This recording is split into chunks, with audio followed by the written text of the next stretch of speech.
Assalamualaikum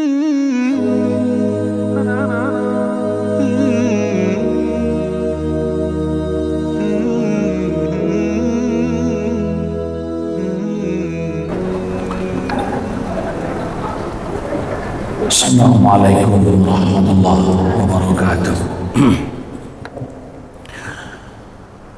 Alhamdulillahirabbil alamin. Wassalatu wassalamu ala asyrofil anbiya'i wal mursalin wa ala alihi wa ashabihi ajmain. Asyhadu an la ilaha illallah wahdahu la syarika lah wa asyhadu anna Muhammadan abduhu wa rasuluhu sallallahu alaihi wasallam la nabiyya ba'da amma ba'd. Jemaah seluruh yang dirahmati Allah, kita dihadapkan kepada dua persoalan kehidupan. Yang pertama, bagi kita yang soleh dan taat, maka kita didorong untuk mengerjakan apa yang disukai dan disayangi oleh Tuhan kita Allah Subhanahu wa Ta'ala. Kebalikannya, ada juga di antara kita yang mengerjakan dan melakukan apa yang membuat kita menjadi jauh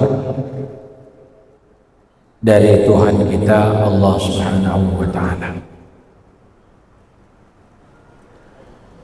Oleh sebab itu, terdorong bagi kita semua tiadalah kebaikan yang kita harapkan yang dibalas oleh Allah Subhanahu wa Ta'ala dengan rahmatnya.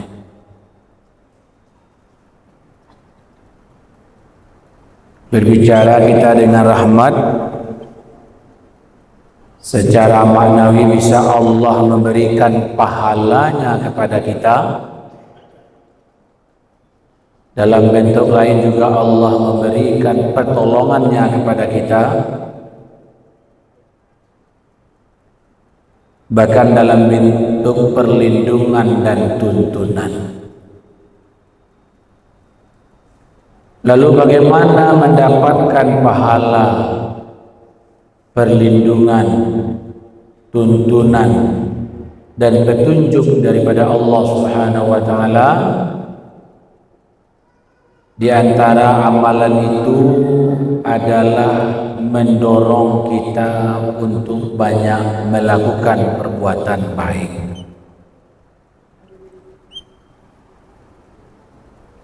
Tidak ada waktu dan berhenti untuk kita terus melakukan perbuatan-perbuatan baik. Karena dengan jelas Allah mengatakan,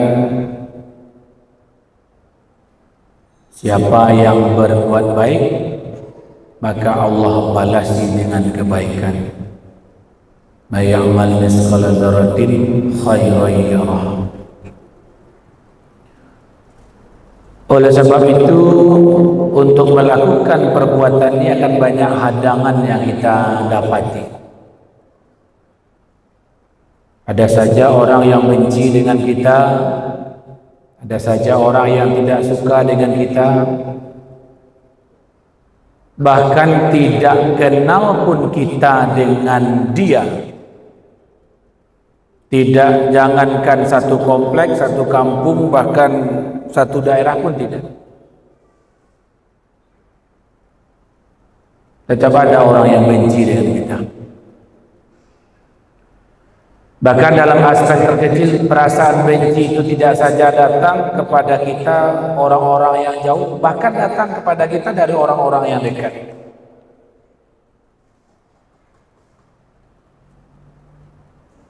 Bisa dari sepupu, bisa dari saudara kandung sendiri. Oleh sebab itu Allah mendorong kita, apapun yang ditakdirkan kepada kita melalui ujian dan cobaan, haruslah kita balas itu dengan perbuatan baik. Karena dengan memperbanyak perbuatan baik, maka Allah akan menurunkan dan menjatuhkan rahmatnya kepada kita. Rahmat itu bisa berupa tuntunan, bisa berupa petunjuk, bisa berupa perlindungan, dan berupa pahala di sisi Allah Subhanahu wa taala.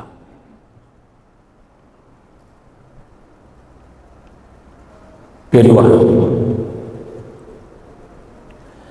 amalan yang kedua yang bisa menurunkan rahmat Allah kepada kita adalah orang yang berperilaku atau bersikap memulai setiap awal pekerjaannya dengan menggunakan lafaz basmalah. Bismillahirrahmanirrahim. Pendek, enteng, dan mudah dibaca. Makanya ada kata rahman di sana. Allah memberikan kepada kita rahmatnya dan kasih sayangnya, dan setiap kita yang melakukan sesuatu, memulakan sebuah pekerjaan yang diawali dengan lafaz basmalah, berarti kita yang melakukan pekerjaan itu telah memasukkan unsur ketuhanan di dalamnya. Artinya kita menundukkan diri kita terhadap kasih sayang Allah Subhanahu wa taala.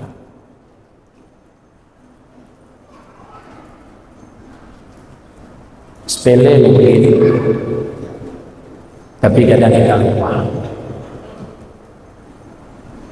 Tidak dengan lafaz, mungkin dengan makan dan minum saja,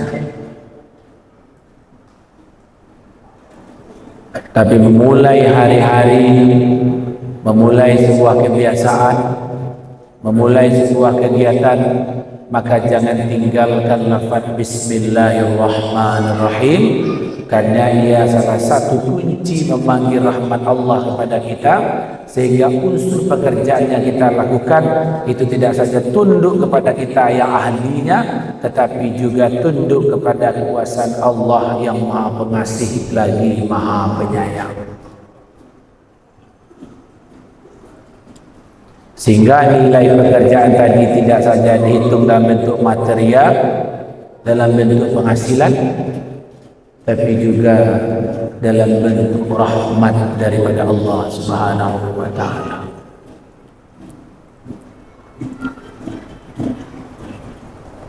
Yang ketiga,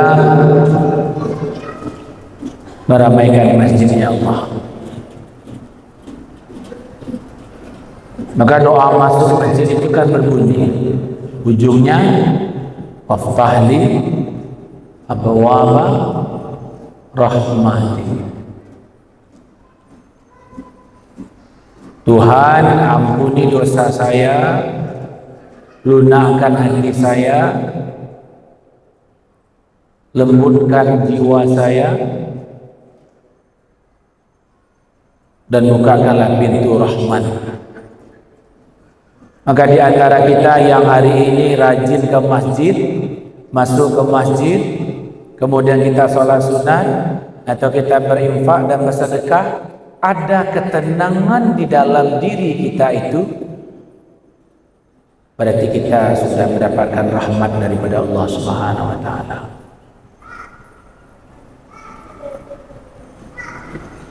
Tapi kalau kita sudah berkali-kali masuk ke dalam masjid, tetapi hati kita juga tidak tenang, maka abwaaba rahmati itu tidak tercapai kepada kita.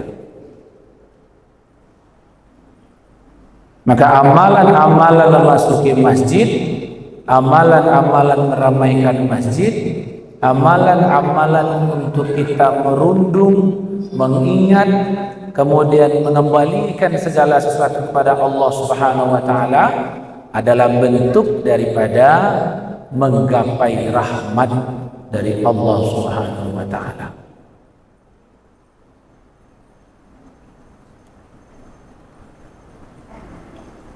Oleh sebab itu, kepedulian bagi kita untuk meluangkan waktu, Oh, saya tidak orang yang suci, saya tidak orang yang bersih, saya banyak silap, saya banyak kesalahan, takut saya memasuki masjid. Ya tidak. Sejak berakhirnya Nabi Muhammad SAW, maka berakhirlah manusia suci yang masuk ke dalam masjid, dan sisanya adalah orang-orang yang tersalah, dan kesalahannya adalah orang-orang yang terluput dari kekilafannya, dan orang-orang yang mencari ampunan terhadap Tuhannya. Maka diberikan reward oleh Allah SWT orang yang ringan kakinya melangkahkan kaki ke masjid, mengayunkan tangan, kemudian mengharap ridho daripada Allah SWT agar diampuni segala kesalahannya, dimudahkan segala urusannya, dicapaikan segala cita-citanya. Maka adalah bagian dari sebuah sikap atau karakter, cara mengundang rahmat Allah.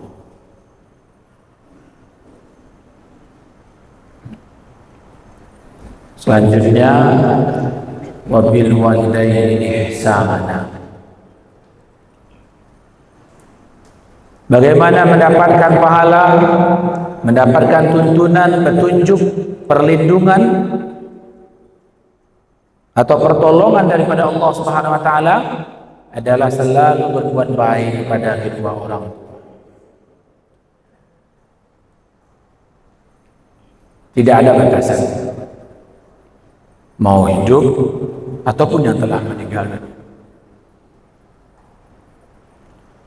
Karena berbuat baik kepada kedua orang tua adalah bagian dari menggapai rahmat Allah Subhanahu wa taala.